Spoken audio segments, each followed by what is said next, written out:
if we can go to the next slide, it has a little information on what we wanted to cover. So this presentation is going to talk about the data that's available to you, and it's also going to give an overview of the hazardous waste requirements. And it's just important to have a good sense of the general requirements, so that way when you see something that stands out, doesn't look right, then you can, definitely follow up. We work really closely with tribes as for basically EPA is quite oftentimes the direct implementer for many programs, unless the tribe has taken that program on.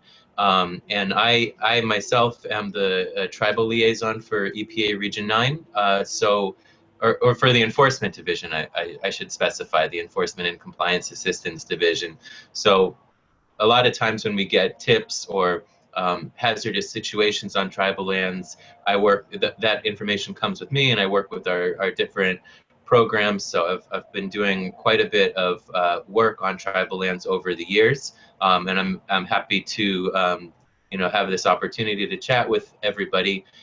Regarding questions, and just for the layout of this, we do have a couple slides where we'll pause for questions, but if there's any acronyms that we use that don't make sense, or if I've gone over something too quickly, feel free to pause, just so that we can all follow along as well. So the point of this slide, though, is the general rule for hazardous waste is it gets generated and it goes to where it's supposed to go. In other words, it goes to a hazardous waste treatment, storage, and disposal facility, where you see in the bottom of the picture.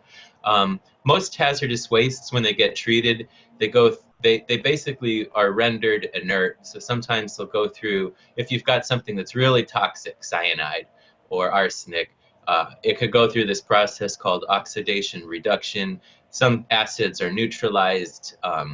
Flammables will be rendered non-flammable. So basically, you want to take your hazardous wastes and treat them so that they don't present a risk to groundwater and groundwater contamination. We'll go into more of the details about it, but that's really the point of RCRA, which stands for the Resource Conservation and Recovery Act. I'm going to go to the next slide, which is for Liz. Good morning, everybody. Thanks for including us in this conference. We're really thrilled to be here, as Rick said.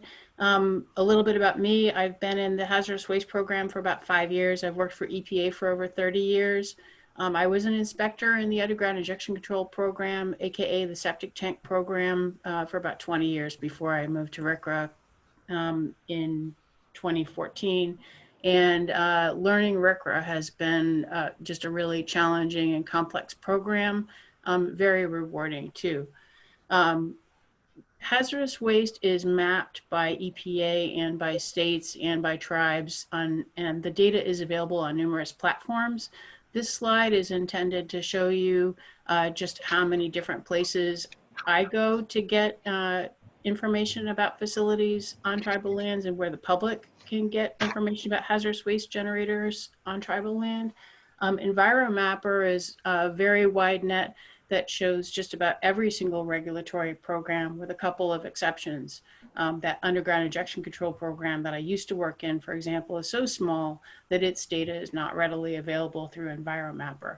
But the big programs, the Clean Water Act, the AIR program, the RCRA program, all of those data sets are available to the public through the EnviroMapper application.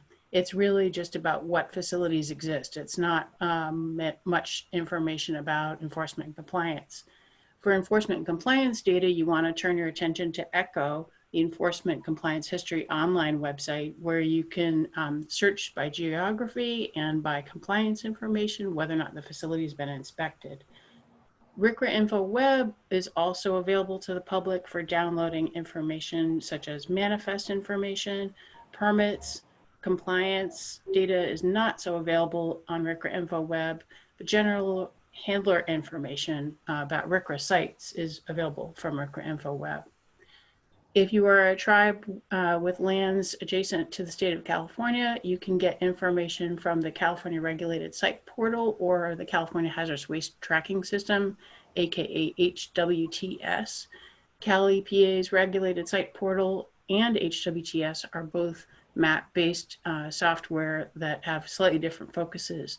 Hazardous waste tracking system is where you can go to see manifest data that's been made public because it's been signed and certified. And the regulated site portal covers all of the different state agency activities. So if you're really focused on what DTSC is doing or what a CUPA is doing, then you would go to the regulated site portal. Here's an example of a quick search that I did on EnviroMapper just to figure out how many facilities that are subject to the hazardous waste program regulations exist in these two, in this particular area. And it took me about 30 seconds to put together this query. So I hope that each of you go back and try such a search after this presentation. It's a wealth of information. All of those boxes on the left represent different map layers that you can add to your search to see different facets of risk to your area. Here is a screenshot from a search that I did on Echo. Again, this was something that I could just do within a minute's time to figure out whether or not there were any particular regulated activities that might be subject to compliance determinations and or enforcement in a geographic area. And one thing especially that I wanted to point out is that Echo has a report a data error feature, which will actually generate an email that might come back to me.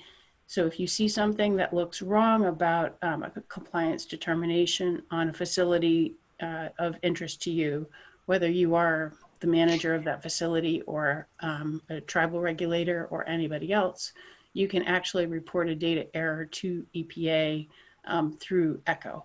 And that really, really helps us with data quality. RCRAinfo Web, as I mentioned before, is a very valuable resource for extracting data about the RCRA program and specific sites. It's also a good place to go if you are subject to the RCRA regulations yourself to find out what forms are required and other aspects of compliance. Okay, back to you, Rick. Thanks, Liz.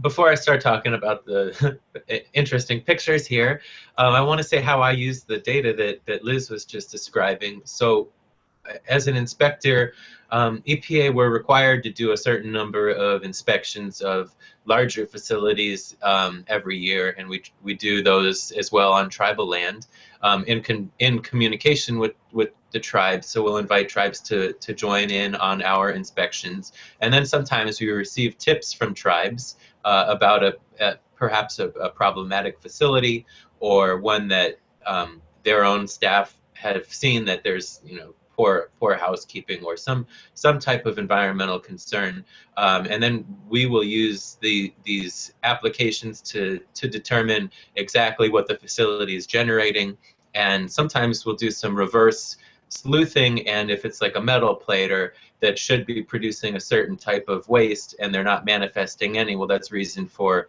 suspicion. So the data that are available really do help us try to find facilities where we will have the most value added and find potential issues. And then also there are facilities that are required to be inspected every year. So on tribal land, there are a couple of treatment, storage, and disposal facilities where we must inspect annually on a statutory basis. So this slide is basically talking about what is a hazardous waste. There's two real categories. There's characteristic and then listed wastes. And in a nutshell, characteristic is like something that's ignitable, corrosive, toxic, or reactive, as shown in this picture. And this one is a little more value-based. Like if it's not too acidic, like orange juice, lemon juice, then it's not going to be a hazardous waste. But if it's really acidic, like battery acid, then it is a hazardous waste. So that's what I mean when it's like, based on a level. Same goes for toxicity. What's the concentration of a toxin? Will make a difference. Corrosivity, ignitability, same thing. How flammable is it? If it's not very flammable, then it's probably not going to be a hazardous waste. And then the listed wastes, those are generated from a specific source. So a refinery, when they clean out a tank bottom, they're going to generate a KO51 waste, no matter, I believe it's KO51. And if another process would generate KO50, cleaning out tank heat exchange pads. So it's a certain activity, whatever waste that activity generates will be listed no matter what. Hey, And Rick, then, yep. I think your slideshow stopped showing. I'm not presenting, someone else is. Hey, John, I think that might be you who's taking control potentially.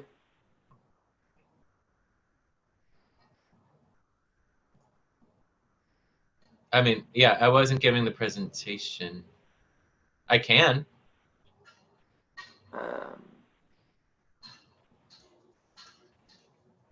Let me see if I could share on my end. Okay, thanks, Rick. Sorry. No problem. Let me try this, and I'm going to share, and then I'm going to run this. Oh, yeah. We're back on your screen, Rick. Thank you. Cool. Slideshow from current slide. All right. It looks like it's playing, right? You see this biennial report, explore our data? Yep, we see it. Cool. Okay. Great. So that's what this slide was about. My next slide is, it should say waste determinations. Let me know if it doesn't. One real important concept about hazardous waste is how much are you generating? And in short, and another slide is going to show this more, but the more you generate, the more regulations you've got to require. That's really the bottom line. And there have been a couple updates to RCRA regulation language over the past couple of years to make things more understanding, to fix more understandable, to fix loose language, to consolidate it.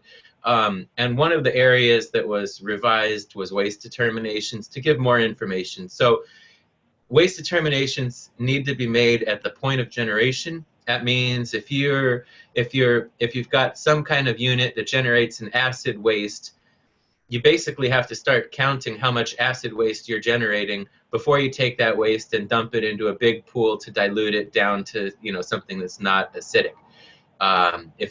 If you're generating something that's got lead shavings in it, you need to basically account for how much lead shavings are you making before you mix all that lead shavings with like trash and ash and a bunch of other stuff that would make it so diluted that it's not a hazardous waste. So that's an important concept. You make your waste determination at the point of generation.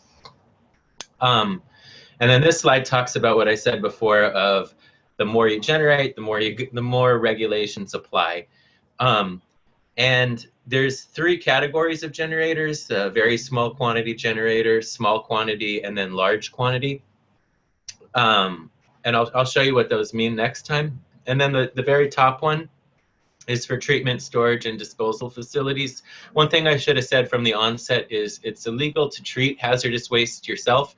So if you're generating a regulated amount, you're generating a lot, and you've got an ID, and you know you go through all the training, you cannot just like treat your own cyanide waste and burn it up and say it's treated, because that obviously could put cyanide into the air.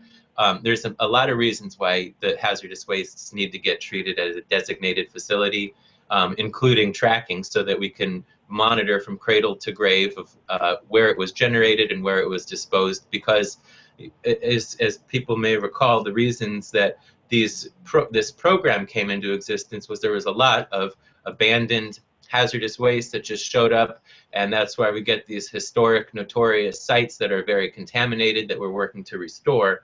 And then the other intent was to preserve our resources. So a lot of chemicals can be recycled, purified and recycled. So that's this slide. I'm going to go to the next. There's a lot of some text on this slide, but this is an important slide. So these are the categories. And honestly, a lot of facilities are going to fall into the very small quantity generator category, and that's a facility that generates less than about a half of a drum of hazardous waste per month. So if you're in this category, you really don't need to do a whole lot. You don't need an EPA ID number, and while it pains me to say this, you could probably throw that small amount of hazardous waste in the trash per the laws. It's awful but lawful. Of course, there's better ways to dispose, and we can talk about that a little later, like household hazardous waste collection. But the majority of facilities, businesses are going to fall within this category. It's only when you start generating more than a half a gallon of a hazardous waste drum per month that you start to become regulated more. And then when you're in this category, then you can still generate. You just have to send your hazardous waste to a treatment, storage, and disposal facility on a document that's called the manifest. You can do those on paper. Now they're being converted to online with e-manifest systems. And then when you're in this category, you get a unique ID number called your RCRA ID or your EPA ID, and it just says that you're a generator and a bunch of more information. And then the larger category is the LQGs. Those are companies that are generating more than 5 drums a month. And for LQG facilities, there's more requirements. You have to have a contingency plan, something like an emergency planning plan, emergency preparedness plan. There's more training requirements, and you have to file a biennial report. And then there's a few other things get triggered. I want to talk about this. So as I mentioned, there was the hazardous waste generator improvement rule that went into effect a couple of years ago, and it offered it made things a little easier for the regulated community.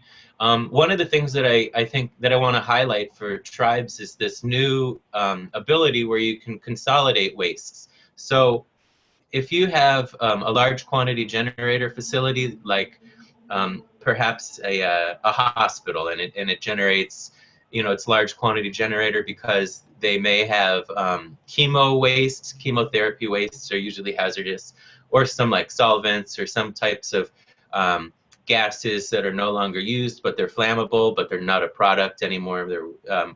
Anyway, this rule allows a facility, like a smaller facility, say you've got a nearby clinic that's a small quantity or a very small quantity generator, and they only generate a teeny amount here and there.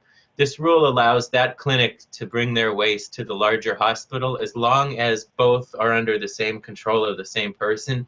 So if the tribe has an environmental coordinator that deals with the hazardous waste manifest, this is something that could be pretty helpful. And then there's another provision for episodic generators. So when we were talking about large quantity generator, small quantity generator, that's based on how much you're generating per month. A lot of times, if you've got a school laboratory, you're not going to generate any hazardous wastes. Maybe a little bit here and there, but negligible amounts. Nothing that's going to be regulated. Nothing above half of a drum or 27 gallons in a month. But sometimes you have to do a laboratory clean out and you get a lot of wastes, or maybe you've got a tank that accumulates something, and those tank bottoms are regulated as a hazardous waste. What this new rule about episodic generator allows is, it says you can have one planned event a year and one unplanned event a year, like an act of nature or a spill, and then report it and still remain a small quantity generator. And then you don't have to do all of the biennial report and the training requirements, and there's just a lot of things that are required for it. So this is a really handy provision that was added that I think will benefit a number of facilities, because just to make things easier. And then this one is a little easier to explain. The large quantity generator facilities, the big generators, they have to have a contingency plan that says this is where our wastes are stored, this is our closest hospital, these are our staff. It's got a lot of information. Sometimes they're as thick as a binder, and the firefighters and local emergency planning agencies have a hard time navigating to the crucial and important information. So the new rule asks that the facilities provide a quick reference guide that shows emergency contacts and the most critical information, because the contingency plans are just too big. And then I'm going to quickly talk about just general hazardous waste requirements. for any of you folks, if you're out at a facility and you see unlabeled containers, that should be something that could catch your eye. California requires unlabeled containers to be labeled. It's not a federal requirement, but the requirements that do apply is the containers need to have a hazardous waste label with the word hazardous waste and a description of the hazard, like caustic or corrosive. And it needs to have an accumulation start date when you first started adding the waste to the container, and then containers need to be closed. Containers can be opened sometimes when you're adding and removing wastes, or if it's venting. There's certain provisions that the containers can be open. And then also these filled containers need to be moved to the central accumulation area once they're filled within 3 days. Hey, Rick, there was just a request us to slow down a little bit. Yeah, totally. Well, thank you. Yeah, you bet. Let me see if I missed anything on there. Yeah, I think I hit it all. Hey, Rick, and Liz is back online. For some reason, she got booted off, but she's back as well. Oh, okay. All right, good. And Liz, you haven't missed any slides. I've just been going over some my general slides on storage. One of the things that is most often generated at the facilities that I see on tribal land is, and all facilities, is universal waste. But this is things like fluorescent bulbs, used oil, e-waste, so these monitors, and what the rules for universal waste are somewhat similar. They just need to be in a closed container and labeled with a date, and then they can be sent off as universal wastes. When you are counting the waste that's generated per month to determine if you're a large quantity generator or a small quantity generator, you do not need to count your universal waste. It doesn't get counted towards it. This is more intended to preserve resources.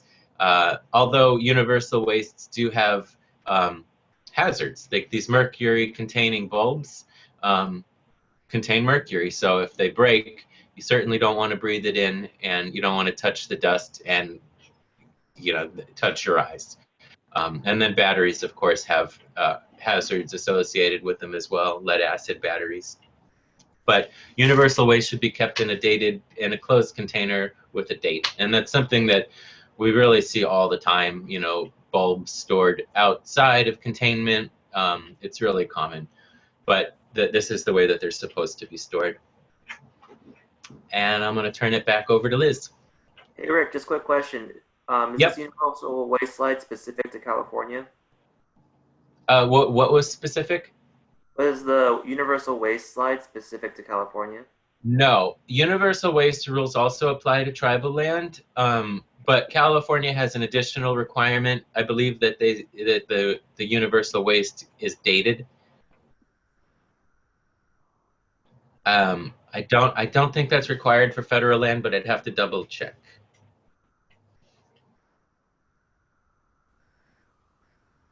Liz, are you back on? I'm back on. Can you hear me, Rick? Yes. I apologize for that disruption earlier. I honestly have no clue why my Zoom basically decided to shut down in the middle of the presentation, and I'm glad that everybody else was able to continue and that Rick was able to bring back the presentation. I'm going to talk a little bit now about what it means to be in compliance with the paperwork requirements of RCRA. But before I do that, I just wanted to point you all in the direction of this very helpful frequently asked questions about hazardous waste. This won't answer any questions about California defined waste, but it will talk about generator classification. I find this page to be very helpful, so I hope you do too. And I want to add one thing on there too, is this another question that comes up a lot is household hazardous waste collection events on tribal land, and we have a really fantastic document, PDF, about that, and do you need to register for a RCRA ID, and all of those questions. But household hazardous waste pickups happen all the time, and I get a ton of questions about them, and I would guide us to that guidance document. But I also want to mention that EPA is we're very big on compliance assistance and helping to make sense of some of language that can often be very dense. So if anyone on this call has questions about RCRA regulations, things like that, feel free to call me or Liz, and our email addresses are in this presentation. So shall I go to the next slide? Yes, please. All right. This was a slide just to pause for questions because we said a lot and we wanted to take a breath and see if folks have questions or would like us to talk about anything specifically before we continue. Hi, Rick. This is John Flores with San Pasqual. There's a couple questions in the chat box Okay. that I'm not sure if you saw, but I will read them off. That'd be best. Jenny Stevenson asked, is this universal waste slide specific to California? No. The universal waste rules also apply for facilities in tribal land. Okay, and then the next question I had was, are car batteries within the batteries category? Yeah, I think they would get counted as universal waste. Now, recall that if it's a personal car battery, most residents aren't going to be dealing with they're not going to be subject to the regulations because me as a resident, I don't generate a half a gallon of hazardous, a half of a barrel every month. But if it's like a Department of Transportation and you've got, a fleet of school buses that are coming back, then yeah, those batteries should be recycled and managed as universal waste. The majority of the universal wastes gets recycled anyway. And while you store them, all you need is just a sign that says universal waste, batteries, and then they get picked up. Tell me, though, if I answered that question enough, because I could talk a little more about it. I'm not quite sure I got it.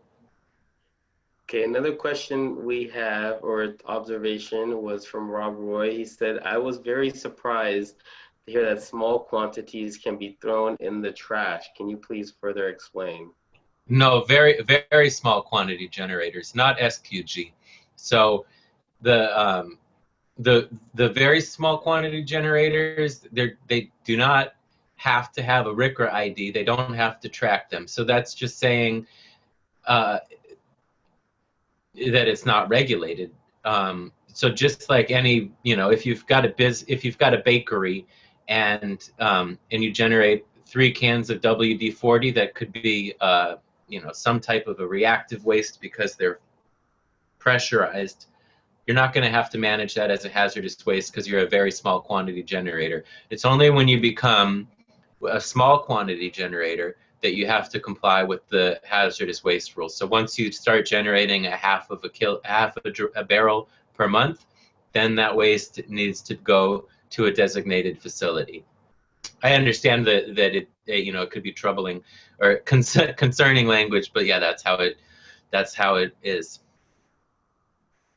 Great, thank you. And I hope that answers your question, Rob and Deidre, and anyone else that maybe was thinking something along those lines. I also have another question, Rick. It says, do you want to share the link to the HHW collection event document? Sure, how can I best do that for this team? Or I could just... You can load it into the chat box if you want. You can also email it to me and we can put it on the Tribal EPA website as well. Email it to John or to who's talking, John or CJ? This is John Flores. Okay. But you can also, like I said, if you put the link into the chat box, then people can go to that link and get it as well. All right, I'll do that while when I'm not chatting. But yeah, I'm happy to do so. Thank you. And that's all the questions I had in the chat box for now. So it looks like we can continue on with the presentation. All right. Okay, so I'm going to talk for a little bit about requirements that apply to regulated facilities, and I wanted to point out that there is a poll on the conference agenda for people to tell us just anonymously why they are attending our presentation. Are they a regulator? Are they a RCRA generator?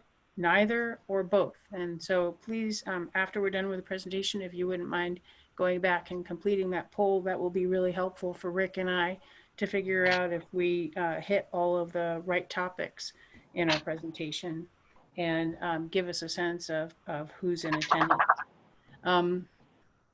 So if you figured out that you are a generator, or if you know a facility that is a generator, this section will review those documentation requirements. Below are 3 examples of RCRA IDs. One is a number that was issued for a facility in California, or it's a fictitious representative of a facility in California. You can tell that because the state prefix is CA on the ID number. The second one, the prefix is IR, and these are numbers that were issued by the state of California for the purposes of logging manifest information when HWTS, the California Hazardous Waste Tracking System, was requiring that generators on tribal lands get an ID. They separated them from the other California generators by applying a prefix IR. These numbers are no longer being issued, and we hope that the facilities that are still using these IR numbers on manifests, and there are a few, will be getting a new ID number in RCRAinfo soon. Coming in December 2020, approximately, there is going to be a new prefix for facilities that are within the boundaries of US EPA Region 9 that are not in CA, AZ, or MV, and that prefix will be XI. When that nomenclature is available, I'll be doing outreach to all of the hazardous waste manifestors that are on tribal lands in US EPA Region 9 to give them the option to get an XI number. Next slide, please. So when you want to obtain or update a RCRAinfo identification number, the best way to do it is electronically. And the My RCRA ID application within RCRAinfo allows regulated entities to get an account and to manage their information completely electronically. As I said before, we're going to have the XI prefix available in a couple of weeks, and I hope that people will wait until then, but you can go ahead and get a CDX account whenever you're ready. The RCRAinfo industry application link is right there. California has produced a really helpful video on how to navigate that site. Frankly, it requires lots and lots of special personal questions and answers and passwords, but beyond that, it is pretty straightforward. So I hope that if you are a generator, that you will go and get yourself an account. Next slide, please. All righty. So here are the generators that we already know about within the boundaries of US EPA Region 9 that are on tribal land. The large quantity generator universe and the TSD universe is very, very small. Our small quantity generator universe is not that much larger, and the bulk of facilities are registered very small quantity generators.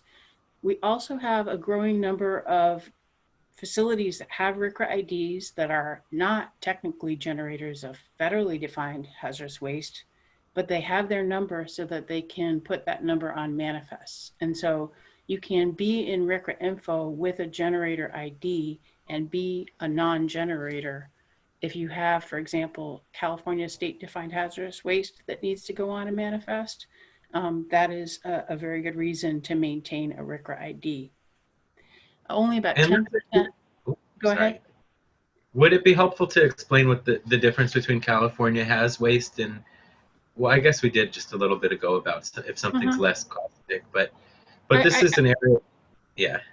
I can talk about it a little bit more. And so California's definition of hazardous waste is a little bit broader than the federal definition of hazardous waste. And so there are a lot of things that a transporter in California will not pick up without a manifest if it is defined in California as hazardous waste. One primary example would be waste oil.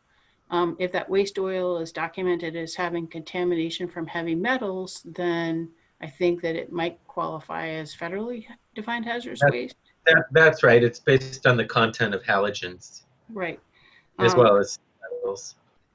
But there are a lot of generators that might be California large, but are federal not generators if all they're generating is non-contaminated waste oil. So that waste determination, again, you would go back to Rick's slides for some guidance on that. But the waste determination of whether it's federally or California defined hazardous waste needs to be made in advance of shipping any of that waste off-site.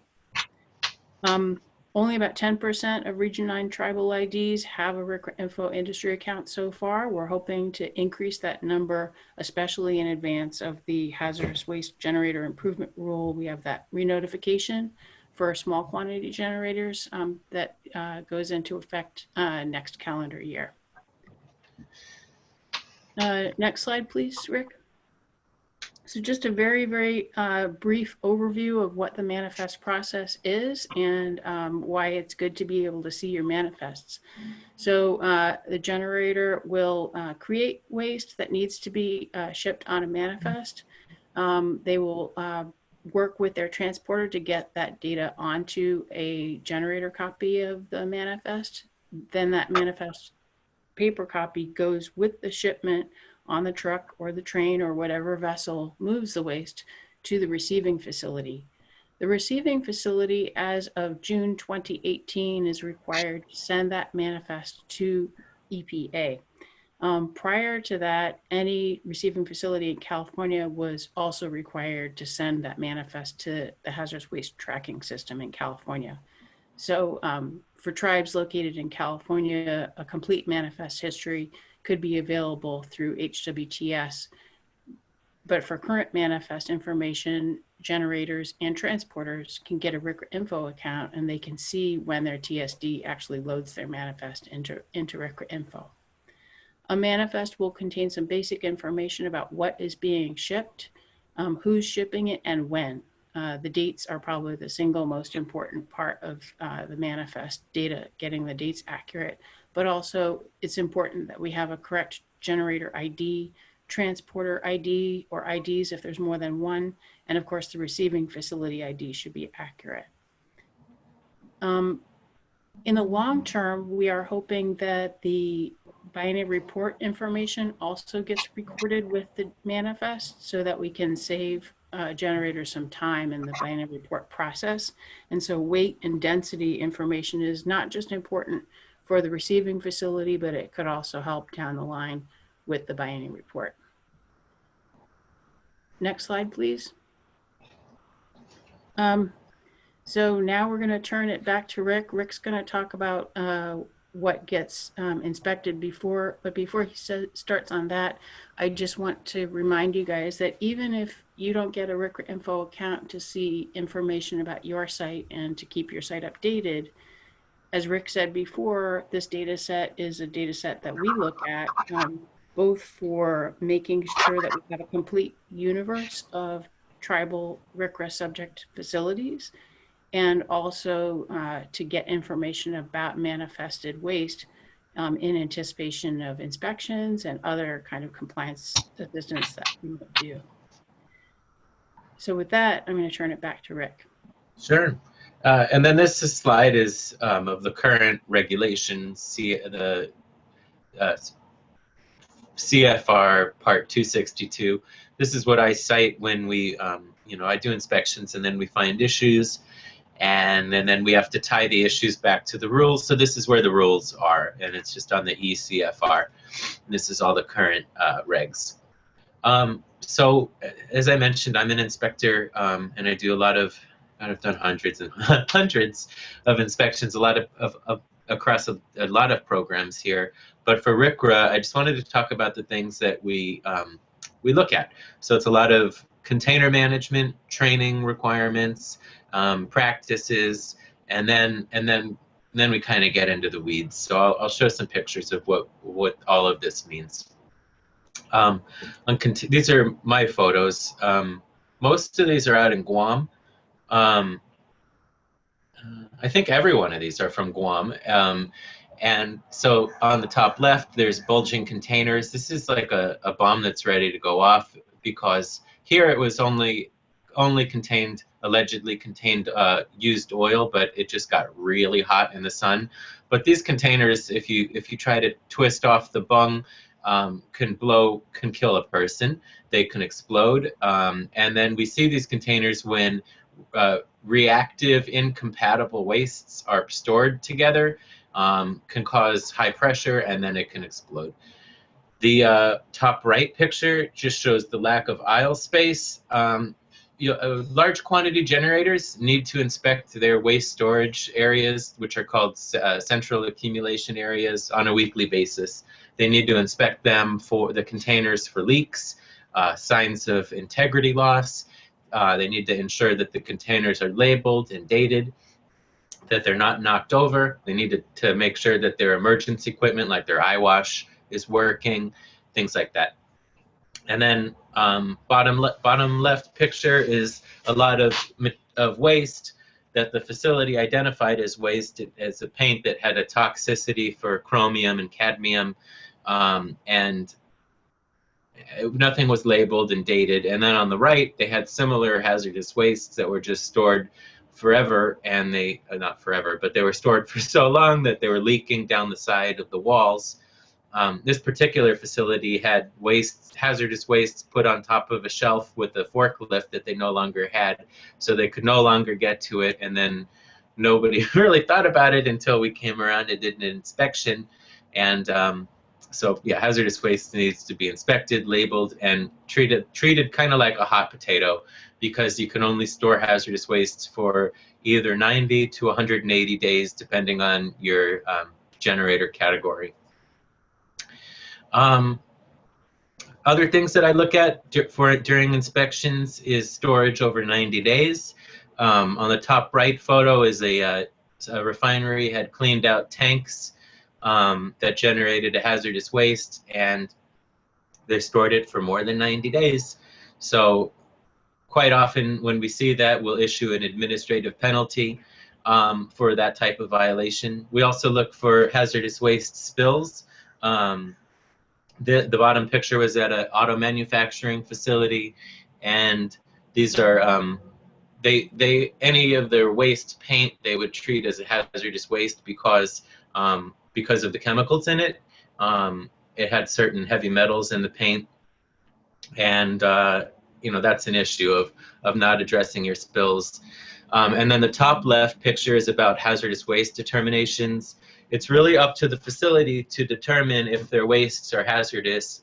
So we went in, EPA, my hands are one of those, but we took samples of cleaning tower wood, which often fails for chromium at refineries, and cooling tower wood, I meant to say. So we did a test on that. So you need to merely make a determination that your waste is hazardous. Oops. And before I finish, the way that you can make a waste determination is two ways. It's either by using user knowledge, like you've got the safety data sheet and it says that this material has ethyl methyl ketone or toluene or some type of hazardous chemical that's regulated, and then you can say, well, therefore this has to be managed with this waste code. The other way is by using lab analysis, and the way we use is TCLP, which is basically it tests how toxic the material would be and how much would it leach if it were to be placed into a landfill. So that's hazardous waste determinations. And sometimes we go to facilities and we find, drums of something in the regular trash to go to a regular landfill, and then we'd say, well, you didn't make a hazardous waste determination, and we ask them to, and if they determine it's actually hazardous, then sometimes we'll do an administrative penalty for that. I believe this is my last substantive slide, but there's an initiative that we're looking at federally called the Air Emission Standards, and this deals with large quantity generators, it's only for the larger facilities. And if they're generating a lot of solvent waste, those fumes need to get captured. That's really the nuts and bolts of this. And this applies to companies most like refineries, chemical plants, companies that are generating a lot of solvents but may have wastes. And what we're looking for fugitive releases. And we use a FLIR cam, a forward-looking infrared cam, as well as a toxic vapor analyzer. And this is just something to be aware of. I don't think it's going to be applicable to most of the facilities that we've inspected, but certain facilities that generate a lot of solvents are subject to this. So that's just one of our more recent focus areas. And I think that's our last slide. So I want to open up for questions, and then also if there's anything you want me to talk about specifically, and Liz, to go into more detail on anything, I'd be happy to do so. Hey Rick, this is John Flores again. So we had a couple questions in the chat box. One from Rob Roy. It states, yes, VSQG, but this is still 1,200 kilos per year.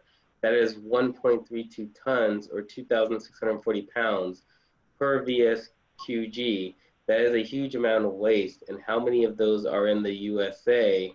And then there's a follow-up question that says, Rick, how many LG or LQGs exist on tribal lands within Region 9? Does EPA conduct inspections on tribal lands for LQG and SQG facilities? Yes, we do. The universe of LQGs on tribal land, I want to say, is under 30 for large quantity generators. Liz, do you remember? Yeah, I think that the actual number is on the slide, but this slide is relevant to Rob's question. So why don't you stay on this one for a while? Okay, we can jump back to the other one as well. Yeah, I hear what you're saying. Sometimes I go to facilities and I see a huge amount of hazardous waste that's labeled, and it's like, well, what is all this? And they say, well, we've built this up over time. And that works. You can build up over time if you generate a quarter of a drum per month, over a year, it's going to accumulate. But this very small quantity generator category, you can only store up to 1,000 kilograms, which is what, 5 drums? And after that, you've got to manifest it off. You've got to send it off. But you could send it off and, oh wait, VSQG. I'm getting myself confused. I guess it could, yeah, I think it would be able to still get manifested as, or get sent off as a non-VSQG, as non-regulated, because you're still in that category. I see the whole. It's a strange scenario, one that I encounter a lot too, and sometimes I have to confer with my colleagues when I'm finding exceedances of accumulation. But the regs say that you can generate this amount per month, and you don't need an EPA ID number for it. So it seems strange, but I mean it really is based on how much you're generating per month. And even though it might be legal to operate that VSQG without a RCRA ID, I think that it is in the facility's best interest to actually obtain and manage that RCRA ID, just because you do want to be able to see how your waste is manifested and how it's depicted both to the public and for your own record keeping purposes.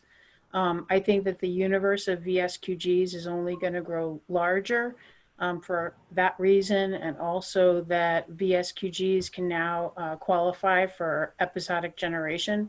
There was a slide that Rick showed about once a year for a planned clean out and once a year for a catastrophic event that requires massive manifesting, that VSQGs can actually, and SQGs can actually generate what would technically be called a large quantity and maintain their VSQG or SQG status.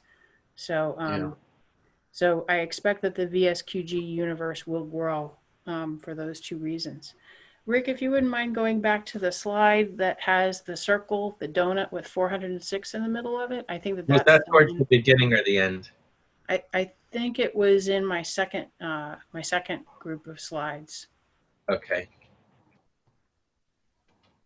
There it is. So Deirdre had asked about the number of LQGs, and you said it was under 30, and I would say, yeah, 5.5% of 406 would be under 30. And so we have a very small universe of LQGs. We only have one tribally operated treatment, storage, and disposal facility in US EPA Region 9. And I would expect that that VSG number is only going to get bigger as the years go by. Yeah, So, I mean, a lot of the waste that I see generated at a lot of facilities is medical waste, and then universal waste, bulbs, things that go into running like a hotel or centers for entertainment. But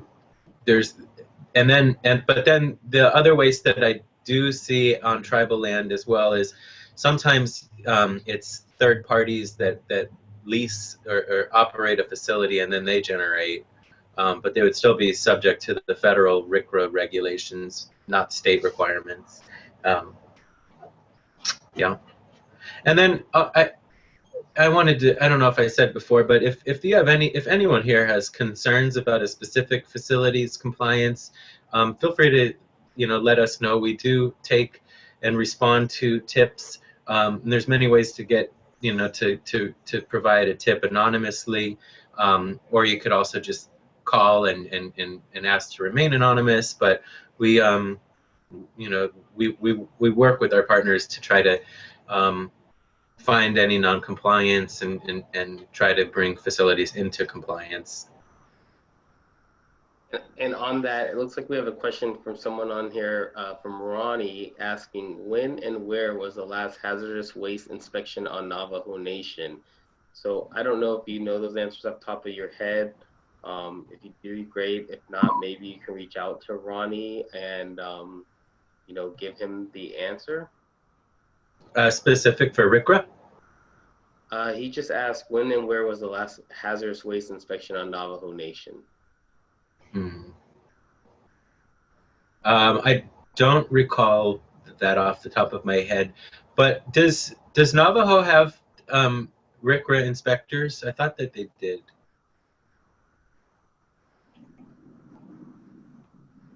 So technically, they do have delegation for the program. Ronnie says no. No. Okay, so they might not have inspectors at the moment, but they do have delegation for the program. That doesn't preclude US EPA from doing inspections. And Ronnie, if you want to send me an email, I'll send you a list of the most recent inspections by RCRA inspectors on Navajo Nation. Yeah, thank you for that question. We have one more question from Deirdre. She says, one moment. Oh, and Mimi's asking me to clarify that RCRA is not delegated, but there is a relationship that US EPA established with the Navajo Nation so that they could do compliance and enforcement of RCRA on Navajo land. Okay, thank you for that. Yeah, I've been there, but it's been some years, and I know we're due to go back and do others. And if there's any particular facilities that you think would benefit from a visit, a joint inspection, yeah, we'd be happy to pass that upward, and we'll fit that into the inspection planning.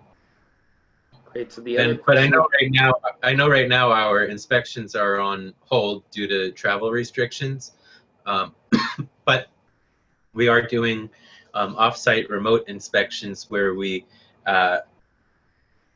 ask the majority of the same questions we would in the field and ask for current photographs. And we're kind of doing the best we can remotely since we can't travel right now, but we hopefully will be getting out shortly. I'm getting antsy. So, and we are very actively mining manifest information to see where the generation is actually occurring according to transporters and receiving facilities. So the other question we had was, to prove you are within VSQG status, do you need to still label your drums or containers? Yes.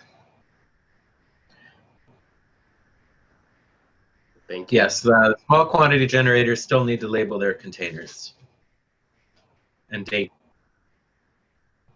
Right, Small well, quantity generators, they're allowed to store their waste longer. They can store them 180 days, but the containers still need to be closed and labeled. They need to have a generator ID.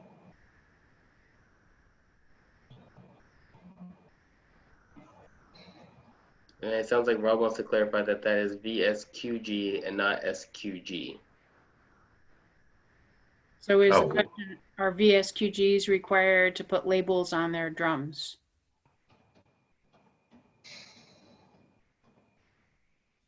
I don't think so. I don't think it's required. I could double check. I can't really surf the net right now to get the answer right off the bat because I'm sharing my screen. But I don't think that the labeling requirements are required for the VSQG. They're kind of like mostly exempt from this program. And we really don't inspect those very often. If we're, you know, we could inspect them to make sure that they're doing their proper waste counting, but there's so many facilities we do inspect that we look at the large quantity generators and the treatment, storage, and disposal facilities. That's where we focus our work. Great. If you can look into that, Rick, and just let us know, maybe we can blast that out to people. Okay, I'll check that, and I will also send the link to the household hazardous waste collection guidance. And then, should I still put it in this chat box even after our meeting is over, or should I send it? Just send it to me then, because once the meeting's over, then we'll be able to access the chat box. So we'll put it on the website and blast it out as well. Okay. All right. Well, that was all that I had, so I'll put it on my last slide, the hands. Great. Well, that's perfect timing because it is 11:14. This will be in at 11:15. So this recording will be on the website as well as the PowerPoint presentation. It looks like we accidentally put the wrong PowerPoint presentation on the website, so we'll fix that, but you'll have access to both the recording and the PowerPoint. So thank you, presenters. Thank you for everyone joining the chat today. We had about 72 people come into this presentation, so that was a great turnout. Awesome. Take care and be well, everyone. All right, thank you, everyone.